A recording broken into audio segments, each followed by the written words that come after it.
வணக்கம், welcome to எஸ்எஸ்ஆர்ஐஏஎஸ் education. So இந்த வீடியோவில் வந்து நம்ம என்ன பார்க்க போகிறோம்னு பார்த்தீங்கன்னா, பிஜிடிஆர்பி எக்ஸாமுக்கு நம்ம தினசரி 20 கொஸ்டின் வந்து நம்ம யூடியூப் வழியாக பார்த்துட்ருக்கோம் இல்லையா. ஸோ அதனோட தொடர்ச்சியாக பார்த்தீங்க அப்படின்னா, நேற்றைய வீடியோவில் வந்து நம்ம 2004 நடைபெற்ற ப்ரீவியஸ் கொஸ்டின்லேருந்து ஒரு 25 கொஸ்டின் பார்த்தோம். ஸோ அதனுடைய தொடர்ச்சியாக பார்த்தீங்க அப்படின்னா, இப்போ இந்த வீடியோவில் வந்து நம்ம 25 வினாக்கள் வந்து பார்க்க போகிறோம்.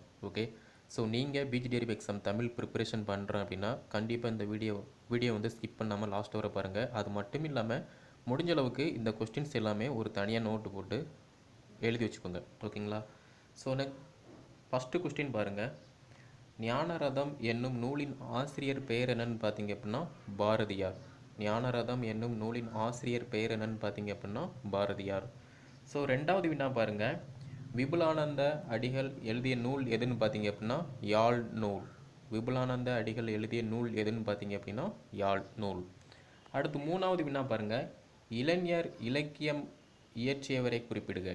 இளைஞர் இலக்கியம் இயற்றியவரை குறிப்பிடுக. ஸோ இதில் பார்த்தீங்க அப்படின்னா 4 பேர் வந்து இருப்பாங்க. ஸோ அந்த 4 பேர்த்தில் யாரை வந்து நம்ம எடுக்கணும்னு பார்த்தீங்க அப்படின்னா பாரதியார் தான் பார்த்தீங்க அப்படின்னா இளைஞர் இலக்கியம் அந்த நூலை வந்து இயற்றியிருப்பார்.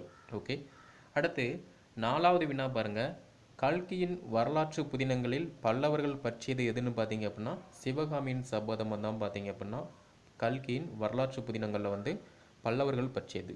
ஓகே, ஸோ சிவகாமி சபதம் வந்து வரலாற்று புதினங்களில், அதாவது கல்கியின் வரலாற்று புதினங்களில் பல்லவர்கள் பற்றியது பார்த்தீங்க அப்படின்னா சிவகாமியின் சபதம். ஓகே, அடுத்து ஐந்தாவது வினா பாருங்கள். பெண்ணின் பெருமை என்ற நூலை எழுதியவர் யாருன்னு பார்த்தீங்க அப்படின்னா திருவிகா. பெண்ணின் பெருமை என்ற நூலை எழுதியவர் யாருன்னு பார்த்தீங்க அப்படின்னா திருவிகா.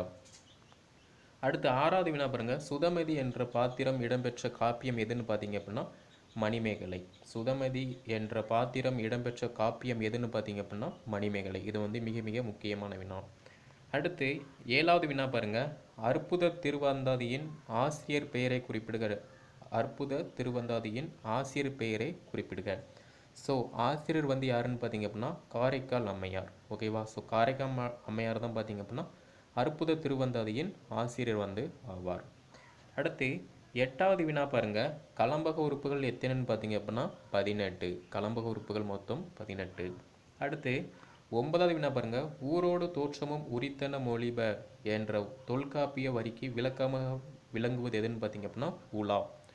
ஊரோடு தோற்றமும் உரித்தன மொழிபா என்ற தொல்காப்பிய வரிக்கு விளக்கமாக விளங்குவது எதுன்னு பார்த்தீங்க அப்படின்னா உலா. இது வந்து மிக முக்கியமான வினா. அது மட்டும் இல்லாமல் ரிப்பீட்டட் கொஸ்டின் இது வந்து. ஓகே, அடுத்து 10வது வினா பாருங்கள். ஒட்டக்கூத்தர் இயற்றிய நூல் எதுன்னு பார்த்தீங்க அப்படின்னா மீனாட்சி அம்மை பிள்ளைத்தமிழ். ஒட்டக்கூத்தர் எழுதிய நூல் எதுன்னு பார்த்தீங்கன்னா ஒட்டக்கூத்தர் இயற்றிய நூல் வந்து மீனாட்சி அம்மை பிள்ளைத்தமிழ். அடுத்து 11வது வினா பாருங்கள். பெருந்தேவனார் இயற்றிய நூலின் பெயரை குறிப்பிடுக எதுன்னு பார்த்தீங்க அப்படின்னா பாரதம். பெருந்தேவனார் இயற்றிய நூலின் பெயரை குறிப்பிடுக எதுன்னு பார்த்தீங்க அப்படின்னா பாரதம். அடுத்து 12வது வினா பாருங்க. ஊடல் நிமித்தமும் எத்தினைக்கு உரிப்பொருள். ஊடல் நிமித்தமும் எத்தினைக்கு உரிப்பொருள். ஸோ இது பார்த்தீங்க அப்படின்னா மருதத்தினைக்குரிய உரிப்பொருள். ஓகே, ஸோ இதுவும் வந்து பார்த்தீங்க அப்படின்னா மோஸ்ட் இம்பார்ட்டன்ஸ். இந்த கொஸ்டின் வந்து பார்த்தீங்கன்னா டிஎன்பிசி எக்ஸாமில் வந்து அடிக்கடி கேட்கப்பட்ட வினா. ஓகே, அடுத்து 13வது வினா பாருங்கள். இருபெரு வேந்தரும் படைகளும் எதிரெதிரே நின்று போரிடுதல் எத்தினை. இருபெரு வேந்தரும் படைகளும் எதிரெதிரே நின்று போரிடுதல் வந்து எத்தினை. ஸோ எத்தினைன்னு பார்த்தீங்க அப்படின்னா இது வந்து துன்பை திணை. ஓகேவா. ஸோ இதுவும் வந்து பார்த்தீங்கன்னா மிக மிக முக்கியமான கொஸ்டின்ஸ். அடுத்து 14வது வினா பாருங்கள். நெய்தல் திணைக்குரிய சிறு பொழுது எதுன்னு பார்த்தீங்க அப்படின்னா ஏற்பாடு. நெய்தல் திணைக்குரிய சிறு பொழுது யாது அப்படின்னு பார்த்தீங்கன்னா ஏற்பாடு. ஸோ இதுவும் பார்த்தீங்க அப்படின்னா டிஎன்பிசி எக்ஸாம், டெட் எக்ஸாம் இந்த மாதிரி பல போட்டித்தரல் வந்து கேட்கப்பட்ட ஒரு மிக முக்கியமான வினா. அடுத்து 15வது வினா பாருங்கள். யாண்டு பலவாயினும் நரையின்றி இருந்தவர் யார். யாண்டு பலவாயினும் நரையின்றி இருந்தவர் யார். ஸோ இதுக்கு விடை வந்து பார்த்தீங்க அப்படின்னா பெருஞ்சித்திரனார் தான் வந்து பார்த்தீங்கன்னா சரியான விடை. ஓகே, யாண்டு பலவாயினும் நரையின்றி இருந்தவர் யாருன்னு பார்த்தீங்கன்னா பெருஞ்சித்திரனார். அடுத்து 16வது வினா பாருங்கள். அறநூல்களுள் ஒன்றினை குறிப்பிடுக. அறநூல்களுள் ஒன்றினை குறிப்பிடுக. அங்கே 4 நூல் இருக்கும். அந்த 4 நூல்களில் வந்து எந்த நூல் அறநூல் அப்படின்னு நம்ம பார்க்கணும். ஸோ சரியான விடை வந்து பார்த்தீங்க அப்படின்னா அசரக்கோவை வந்து சரியான விடை. ஓகே, அடுத்து 17வது வினா பாருங்கள். திருநாளை போவார் என்பவர் யார்? திருநாளை போவார் என்பவர் யார்? ஸோ இதுக்கு விடை வந்து பார்த்திங்க அப்படின்னா நாத்தனார். ஓகே, நாத்தனார் தான் பார்த்திங்க அப்படின்னா திருநாளை போவார் அப்படின்னு வந்து நம்ம சொல்கிறோம். ஓகேவா? ஸோ இதுதான் வந்து நாத்தனார் தான் வந்து சரியான விடை. அடுத்து 18வது வினா பாருங்கள், ஈடு என்பது யாது? ஈடு என்பது யாது? ஸோ இது வந்து மிக மிக முக்கியமான வினா. ஈடு என்பது யாதுன்னு பார்த்தீங்கன்னா 4000 திவ்ய பிரபந்த உரை. இதுதான் பார்த்தீங்க அப்படின்னா ஈடு அப்படின்னு வந்து நம்ம சொல்கிறோம்.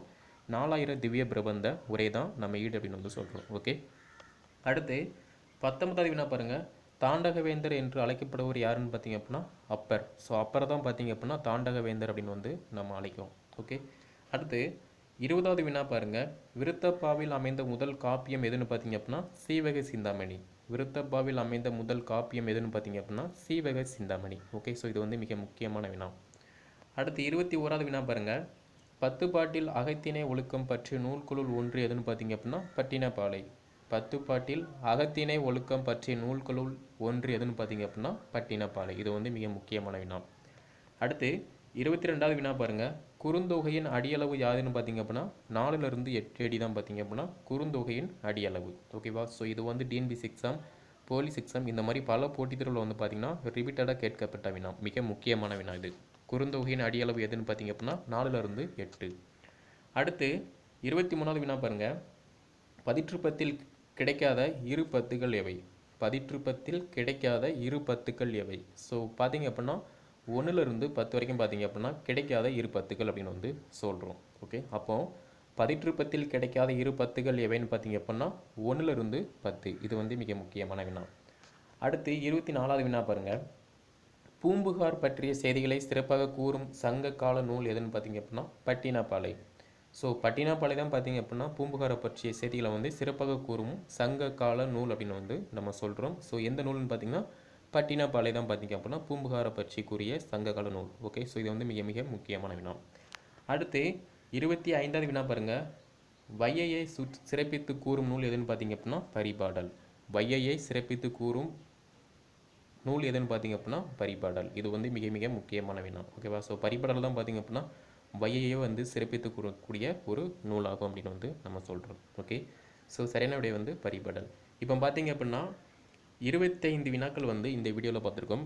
இந்த 25 வினாக்களில் உங்களுக்கு ஏதேனும் கொஸ்டின்லேயோ இல்லைனா ஆன்சர்லேயோ வந்து டவுட் இருந்துச்சு அப்படின்னா கீழே கமெண்ட்டில் வந்து எழுதுங்க. நான் உங்களுக்கு வந்து சரியான விளக்கம் தரேன். அதே மாதிரி அடுத்த வீடியோவில் வந்து பார்த்திங்க அப்படின்னா அடுத்த 25 வினாக்களை வந்து நம்ம பார்க்க போகிறோம். அது மட்டும் இல்லாமல் பிஜிடிஆர்பி தமிழுக்கு வந்து பார்த்திங்கன்னா நம்முடைய எஜுகேஷன் மூலமாக தினசரி 10 வினாக்கள் வந்து நம்ம டெஸ்ட் பேஜாக வந்து காண்டக்ட் பண்ணிகிட்ருக்கோம். ஸோ இது வரைக்கும் பார்த்திங்க அப்படின்னா 1350 வினாக்கள் வந்து நம்ம டெலிகிராமில் வந்து கொஸ்டின் வந்து அப்லோட் பண்ணியிருக்கோம். ஸோ அந்த டெலிகிராம் குரூப்பில் நீங்கள் ஜாயின் பண்ண அப்படின்னா கீழே டிஸ்கிரிப்ஷனில் வந்து WhatsApp number plus Telegram link எல்லாமே நான் கொடுத்துருக்கேன். ஸோ நீங்கள் அதில் வந்து ஜாயின் பண்ணிக்கலாம். அது மட்டும் இல்லாமல் டிஎன்பிசி எக்ஸாம், பிஜிடிஆர்பி எல்லா மேஜருக்குமே வந்து டெஸ்ட் பேஜ் அண்ட் மெட்டீரியல் எல்லாமே வந்து நம்ம காண்டக்ட் பண்ணுறோம்.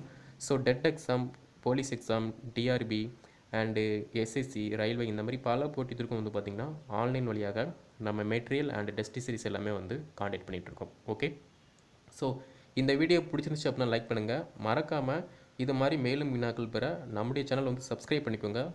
இந்த வீடியோ வந்து Tamil exam, PG TRB Tamil exam prepare பண்ணக்கூடிய தமிழ் டீச்சர்ஸ்க்கு வந்து இந்த வீடியோ வந்து ஷேர் பண்ணுங்கள். அவங்களும் பயனடையட்டும். ஸோ அடுத்த வீடியோவில் நம்ம சந்திக்கலாம். நன்றி, வணக்கம்.